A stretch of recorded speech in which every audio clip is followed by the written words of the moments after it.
আগামী দ্বাদশ জাতীয় সংসদ নির্বাচনকে কেন্দ্র করে বিরোধী দলীয় গ্রেপ্তারকৃত নেতাদের মুক্তি ও সুষ্ঠু নির্বাচন না হলে ছাড় পাবে না প্রধানমন্ত্রী শেখ হাসিনা। বাংলাদেশে হাজার হাজার বিরোধী নেতাকর্মীদের গণগ্রেফতার এবং কারাগারে নির্যাতনের খবরে গভীর উদ্বেগ প্রকাশ করেছে যুক্তরাষ্ট্র। এছাড়া সকল পক্ষকে সহিংসতা থেকে বিরত থাকারও আহ্বান জানিয়েছে দেশটি। একই সঙ্গে সকল পক্ষ যেন স্বাধীনভাবে হয়রানি এবং সহিংসতামুক্ত নির্বাচনী প্রক্রিয়ায় অংশ নিতে পারে, নির্বাচনের আগে সেই পরিবেশ নিশ্চিত করতে বাংলাদেশ সরকারের প্রতি আহ্বান জানায় যুক্তরাষ্ট্র। বাংলাদেশের বিরোধী দলের সদস্যদের গণগ্রেফতার ও কারাগারে নির্যাতনের খবরে গভীর উদ্বেগ জানিয়েছে যুক্তরাষ্ট্র। বুধবার মার্কিন পররাষ্ট্র দফতরের নিয়মিত প্রেস ব্রিফিংয়ে এই মন্তব্য করেন মুখপাত্র ম্যাথিউ মিলার। ব্রিফিংয়ে সব রাজনৈতিক দলকে সহিংসতা এড়িয়ে চলার আহ্বান জানান মিলার। তাছাড়া সব পক্ষ যাতে স্বাধীনভাবে সহিংসতার ভয় ছাড়াই নির্বাচনে অংশ নিতে পারে, সরকারকে সেই পরিবেশ তৈরিরও আহ্বান জানান তিনি। বাংলাদেশে বিরোধী দলের কর্মীদের গ্রেপ্তার এবং কারাগারে নির্যাতনের খবরে উদ্বিগ্ন যুক্তরাষ্ট্র। মার্কিন পররাষ্ট্র মন্ত্রণালয়ের নিয়মিত ব্রিফিংয়ে এই মন্তব্য করেন মুখপাত্র ম্যাথিউ মিলার। তিনি বলেন, সবাই যেন সহিংসতা ছাড়া ভয়হীন পরিবেশে নির্বাচনে অংশ নিতে পারে, এমন পরিবেশ নিশ্চিত করতে হবে। বাংলাদেশের নির্বাচন নিয়ে যুক্তরাষ্ট্রের অবস্থান কি হবে তা নিয়ে যেন মানুষের আগ্রহের শেষ নেই। কেননা নির্বাচন নিয়ে যুক্তরাষ্ট্রের তৎপরতা ছিল চোখে পড়ার মতো। একদিকে আওয়ামী লীগ বলছে সমঝোতা হয়েছে, আর বিএনপি বলছে আগের অবস্থানেই অটল আছে যুক্তরাষ্ট্র। বাংলাদেশের আগামী নির্বাচন নিয়ে যুক্তরাষ্ট্রের অবস্থান কি হচ্ছে জানাচ্ছেন সহকর্মী সোহাগ বিশ্বাস। আগামী জাতীয় সংসদ নির্বাচন অংশগ্রহণমূলক করতে মার্কিন রাষ্ট্রদূত পিটার হাস বরাবরই সংলাপের আহ্বান জানিয়ে আসছিলেন, কিন্তু শেষ পর্যন্ত কোনো পক্ষকেই এক টেবিলে বসাতে পারেনি মার্কিন এই কূটনৈতিক। নির্বাচনকে সামনে রেখে যুক্তরাষ্ট্রের ভিসা নীতি প্রয়োগ কিংবা শ্রম নীতি কোনো কিছুই ঠেকাতে পারেনি নির্বাচনী প্রক্রিয়াকে। তফসিল ঘোষণার আগে ও পরে যুক্তরাষ্ট্র একাধিকবার তাদের অবস্থান জানিয়েছে। এভাবেই জবাব দিলেন মার্কিন পররাষ্ট্র মন্ত্রণালয়ের মুখপাত্র ম্যাথিউ মিলার। বুধবার মার্কিন পররাষ্ট্র মন্ত্রণালয়ের ব্রিফিংয়ে যুক্তরাষ্ট্র প্রবাসী এক সাংবাদিকের প্রশ্ন ছিল, বাংলাদেশ নিয়ে অনেকেই প্রশ্ন করছেন 7 জানুয়ারি নির্বাচনের আগে বাংলাদেশের বিরুদ্ধে নতুন নিষেধাজ্ঞার কোনো নতুন খবর আছে কিনা। জবাবে মার্কিন পররাষ্ট্র মন্ত্রণালয়ের মুখপাত্র ম্যাথিউ মিলার বলেন, আর নতুন কোনো নিষেধাজ্ঞা দেওয়ার আগে আমরা সেই বিষয়ে খোলাখুলি পর্যালোচনা করি না। এটি আমাদের দীর্ঘদিনের অভ্যাস। ডিপার্টমেন্ট অফ স্টেটের ওই প্রেস ব্রিফিংয়ে বিএনপি চেয়ারপারসন বেগম খালেদা জিয়া প্রসঙ্গে বাংলাদেশি এক সাংবাদিকের প্রশ্ন ছিল, বাংলাদেশের 3বারের প্রধানমন্ত্রী বেগম খালেদা জিয়া। একটি মিডিয়া রিপোর্ট আছে, সরকারি হেফাজতে থাকাকালীন খালেদা জিয়াকে বিষ প্রয়োগ করা হয়েছিল এবং খারাপ আচরণও করা হয়েছিল। এখন চিকিৎসার জন্য তাকে বিদেশে যেতে দিচ্ছে না। জাতিসংঘ ইতোমধ্যে তার বিদেশে চিকিৎসার জন্য অনুরোধ করেছে। যুক্তরাষ্ট্রের কি একই অনুরোধ করার কোনো পরিকল্পনা আছে? এ বিষয়ে কোনো উত্তর না দিয়ে পররাষ্ট্র দপ্তরের মুখপাত্র ম্যাথিউ মিলার এড়িয়ে যান। প্রেস ব্রিফিংয়ে বিএনপি চেয়ারপারসন খালেদা জিয়ার সাবেক সহকারী প্রেস সচিব মুশফিকুল ফজল আনসারি বাংলাদেশের নির্বাচন প্রসঙ্গে ম্যাথিউ মিলারের কাছে প্রশ্ন করেন, সম্প্রতি ব্রিটিশ সংবাদ মাধ্যম ফিনান্সিয়াল টাইমস বাংলাদেশ নিয়ে একটি অনুসন্ধানী প্রতিবেদন প্রকাশ করেছে। সেখানে তারা বলছে, আসন্ন ডামি নির্বাচনকে সামনে রেখে শেখ হাসিনার সরকার যুক্তরাষ্ট্র ও বাংলাদেশের বিরোধী দলগুলোর বিরুদ্ধে কৃত্রিম বুদ্ধিমত্তা ব্যবহার করে ভুয়া খবর, ভুয়া ভিডিও সহ পরিকল্পিত অপপ্রচার চালাচ্ছে। বিষয়ে যুক্তরাষ্ট্র কোনো পদক্ষেপ নেবে কিনা বা এ বিষয়ে দপ্তরের অবস্থান কি? জবাবে ম্যাথিউ মিলার বলেন, আমরা বাংলাদেশে নির্বাচন সম্পর্কিত প্রচারণায় ডিপফেক প্রযুক্তির ব্যবহারের বিষয় উদ্বিগ্ন। এটি গণতান্ত্রিক প্রক্রিয়াগুলোকে প্রভাবিত করতে পারে। গণতান্ত্রিক প্রক্রিয়াগুলোকে হেরফের ও প্রভাবিত করতে কৃত্রিম বুদ্ধিমত্তার ব্যবহার বিশ্বজুড়ে উদ্বেগজনক প্রবণতার অংশ। আনসারির আরেকটি প্রশ্ন ছিল, বাংলাদেশের জনগণের মৌলিক অধিকার রক্ষায় তাদের পাশে দাঁড়ানোর জন্য বিশ্ব সম্প্রদায়কে আহ্বান জানিয়েছে 6টি আন্তর্জাতিক মানবাধিকার সংস্থা। অন্যদিকে বাংলাদেশের পররাষ্ট্রমন্ত্রী মোমেন ও তার প্রতিমন্ত্রী দাবি করছেন তারা যুক্তরাষ্ট্রকে ম্যানেজ করতে পারবেন। সরকার গঠনের পর নতুন সরকারকে যুক্তরাষ্ট্র সমর্থন করবে বলেও তিনি জানান। এ বিষয়ে আপনার প্রতিক্রিয়া কি? এর জবাবে মার্কিন পররাষ্ট্র মন্ত্রণালয়ের মুখপাত্র বলেন, আমরা বিরোধী দলের সদস্যদের গণগ্রেপ্তার ও কারাগারে নির্যাতনের খবরে গভীরভাবে উদ্বিগ্ন।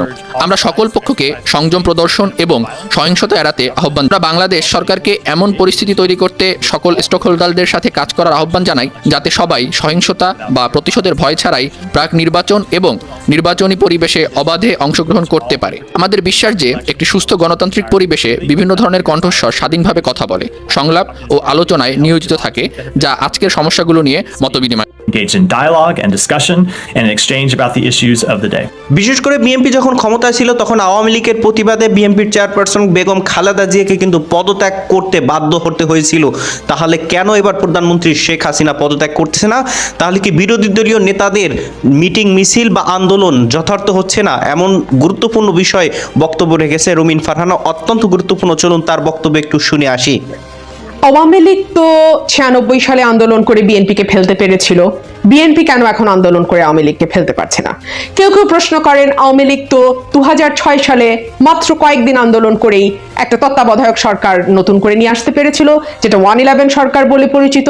আওয়ামী লীগ বলে তাদের আন্দোলনের ফসল, আবার বলে সেনা সমর্থিত, এবং সেটা নাকি কলঙ্কজনক অধ্যায়। যাই হোক, কিন্তু মানুষ এই উদাহরণগুলো টেনে আনে। আওয়ামী লীগ পেরেছিল, বিএনপি কেন পারে? আমি এইটার উত্তর দিতে গিয়ে লক্ষ্য করেছি যে আমরা যারা বিএনপির কর্মী আছি, আমরা প্রায় বলি যে আমাদের 50 লক্ষের উপর নেতা কর্মীর বিরুদ্ধে মামলা আছে, 1.5 লক্ষের উপরে মামলা, আমাদের চেয়ারপারসন থেকে শুরু করে একেবারে ওয়ার্ড লেভেলের কর্মী পর্যন্ত কেউ এই মামলার তালিকার থেকে বাদ নাই। আমাদের নেতাদেরকে গুম করা হয়েছে। আমরা জানি যে গত 10 বছরে 600-র উপরে মানুষ গুম হয়েছে এবং তারা ম্যাক্সিমামে বিরোধী দল বা বিএনপির রাজনীতির সঙ্গে যুক্ত।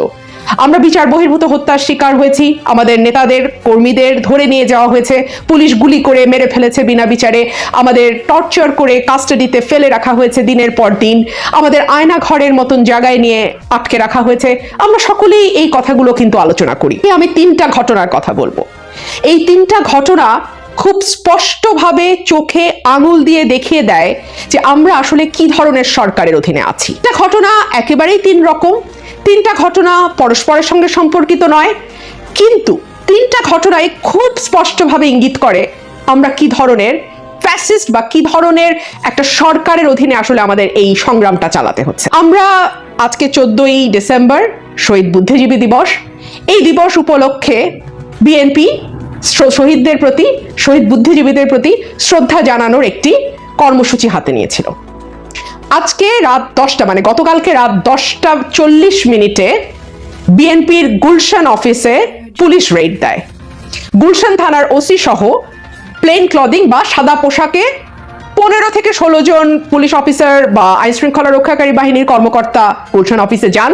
তারা গুলশান অফিস তছনছ করেন এবং আমরা যে রিংটা বানিয়েছিলাম, ফুলের রিং যেটা আজকে দেওয়ার কথা, সেটাকে তারা ছিনিয়ে নিয়ে যাওয়ার সময় তারা শাসিয়ে যায় যারা অফিসের স্টাফ ছিলেন গুলশান অফিসে, যে কালকে যদি বিএনপির কেউ কোনো রকম কোনো কর্মসূচিতে যায়, শহীদ বুদ্ধিজীবী স্তম্ভে শ্রদ্ধা জানাতে যায়, তাহলে একদম শক্ত ব্যবস্থা সরকারের তরফ থেকে নেওয়া হবে। নির্বাচনের একটা আমেজ তুলবার চেষ্টা করছে সরকার। এই আমেজ যখন তারা তুলবার চেষ্টা করছে, তখন প্রধান বিরোধী দলের 2টো কার্যালয়, পল্টন অফিস এবং গুলশান অফিস, 2টো কার্যালয় তালা। প্রতিটা জেলার প্রায় 56টা জেলার অফিসগুলোতে তালাবদ্ধ করে রেখেছে পুলিশ। সেখানে কোনো নেতাকর্মীকে প্রবেশ করতে দেওয়া হয় না। কেউ যদি সেই তালা খুলতে যায়, তাকে ধরে নিয়ে যাওয়া হয়। এরকম একটি অবস্থায় বিরোধী দলকে রাজনীতির মাঠ থেকে একেবারে সরিয়ে দেবার সব রকম চেষ্টা করে এবং রাষ্ট্রের যেই বাহিনীগুলো আছে তাদেরকে এই কাজে ব্যবহার করে সরকার একটি নির্বাচন করবার চেষ্টা করছে। এবং এই সময়ে যখন বিএনপির চেয়ারপারসন জীবন মৃত্যুর সন্ধিক্ষণে, অ্যাক্টিং চেয়ারম্যান দেশে ফিরতে পারছেন না, মহাসচিব কারাগারে, স্ট্যান্ডিং কমিটি মেম্বাররা কারাগারে, তখনও তারা কতটুকু ভয়ে ভীত যে 14 তারিখে একটা শ্রদ্ধা জ্ঞাপন কর্মসূচি, সেটাতেও তাদের বাধা দিতে হয়। কতটা দেউলিয়া হলে এটা সম্ভব? আমাদের সন্তান কোথায় যাচ্ছে, কি শিখছে, কি শেখানো হচ্ছে, ভবিষ্যৎ প্রজন্ম কিভাবে তৈরি হচ্ছে, সেটা চিন্তা, সেটা ভয়ঙ্কর একটি ভবিষ্যৎ ইঙ্গিত করে। সেই শিক্ষাক্রম নিয়ে আজকে ঢাকা বিশ্ববিদ্যালয়ে যারা শিক্ষক আছেন তারা একটি আলোচনা সভার আয়োজন করেছিলেন, মতবিনিময় সভার আয়োজন করেছিলেন, এবং সেটা বিশ্ববিদ্যালয়ে একটি হল বুক করে সেই মতবিনিময় সভার আয়োজন করা হয়। মতবিনিময় সভা শুরু হওয়ার ঠিক 10 মিনিট আগে উচ্চ পর্যায় থেকে নাকি ফোন করে, সরকারের উচ্চ মহল থেকে ফোন করে জানানো হয় যে এই প্রোগ্রামটি করা যাবে না। তাৎক্ষণিকভাবে বিশ্ববিদ্যালয়ে যারা শিক্ষক আছেন তারা মুখে কালো কাপড় বেঁধে প্রতিবাদ জানান। এবং সেখানে সেই প্রতিবাদ সমাবেশে সেই শিক্ষা কার্যক্রম নিয়ে যে আলোচনা হওয়ার কথা ছিল সেই আলোচনাটি আর হয় না, পণ্ড হয়ে যায়। কিন্তু সেই প্রতিবাদ সভায় শিক্ষকরা কিরকম রাষ্ট্রে বাস করছেন, কোন সমাজে তারা আছেন, কি ধরনের সরকার দ্বারা তারা শাসিত হচ্ছেন, সেই বিষয়গুলো তাদের প্রতিবাদে উঠে আসে। রুমিন ফারহানা এখানে যে গুরুত্বপূর্ণ তথ্যমূলক বক্তব্য দিয়েছে, এই বক্তব্য পুরোপুরি সহমত পোষণ করেন কিনা কমেন্ট সেকশনে লিখে যাবেন, এবং আপনি আসলে কার অধীনে নির্বাচন চান সেটিও কিন্তু কমেন্ট সেকশনে লিখে যাবেন। ভালো থাকবেন সবাই, আসসালামু আলাইকুম ওয়া রাহমাতুল্লাহ। The question of the sanctions for RAB, no, there's been no change in our policy. The sanctions are still in place. The sanctions will remain in place until there is both accountability and reform. We have said this privately, we've said this publicly, and I said earlier that the sanctions are not intended to punish anyone. They're intended to change behavior. মার্কিন যুক্তরাষ্ট্রের পররাষ্ট্র দপ্তরের নিয়মিত press ব্রিফিংয়ে আবারও উঠে এসেছে Bangladesh issue. সংসদ নির্বাচনের আগে বাংলাদেশের বিরুদ্ধে নতুন কোনো নিষেধাজ্ঞা দেয়া হবে কিনা এমন বিষয়ও উঠে আসে প্রেস ব্রিফিংয়ে। বিষয়টি নিয়ে যুক্তরাষ্ট্রের অবস্থান পরিষ্কার করেছে দেশটির পররাষ্ট্র দপ্তরের প্রধান মুখপাত্র ম্যাথিউ মিলার। 13 ডিসেম্বর মার্কিন পররাষ্ট্র দপ্তরের নিয়মিত ব্রিফিংয়ে 7 জানুয়ারি নির্বাচনের আগে বাংলাদেশের বিরুদ্ধে নতুন কোনো নিষেধাজ্ঞা আরোপের কোনো খবর আছে কিনা জানতে চান এক সাংবাদিক। 6 international human rights organizations urge the international community to stand for the protection of fundamental rights in Bangladesh as the regime makes the whole country in prison ahead of so-called election, of banning political activities except election campaign from December 18. On the other hand, Bangladesh Foreign Minister Momen and his deputy claimed that they were also able to manage United States. After forming the government, he mentioned that the US will support the government. What is your response? প্রশ্নের জবাবে Matthew Miller বলেন, নতুন করে কোনো নিষেধাজ্ঞার ঘোষণা দিচ্ছি না আমি। So we are deeply concerned by the reports of mass arrests of thousands of opposition members and reports of torture in prison. We urge all sides to exercise restraint and avoid violence. We urge the government of Bangladesh to work with all stakeholders to create conditions in which all may participate in the pre-election and election environment freely without fear of violence or retribution.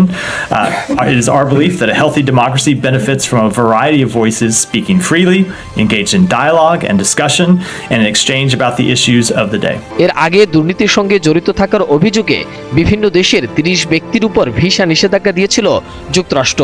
আন্তর্জাতিক দুর্নীতি বিরোধী দিবস উপলক্ষে গত 11 December বিশ্বজুড়ে দুর্নীতির সঙ্গে জড়িত ব্যক্তিদের জবাবদিহি নিশ্চিতে এই পদক্ষেপ নেয় মার্কিন প্রেসিডেন্ট জো বাইডেন প্রশাসন। এই পদক্ষেপ ছাড়াও এদিন ভিসা নিষেধাজ্ঞা নিয়ে মার্কিন পররাষ্ট্র দপ্তরের ক্ষমতা সম্প্রসারিত করে একটি ঘোষণায় স্বাক্ষর করে জো বাইডেন। এর ফলে দুর্নীতির সঙ্গে জড়িত ব্যক্তি ও তাদের পরিবারের সদস্যরা মার্কিন ভিসা নিষেধাজ্ঞার আওতায় পড়তে পারে। এরই মধ্যে নির্বাচনী ট্রেন্ড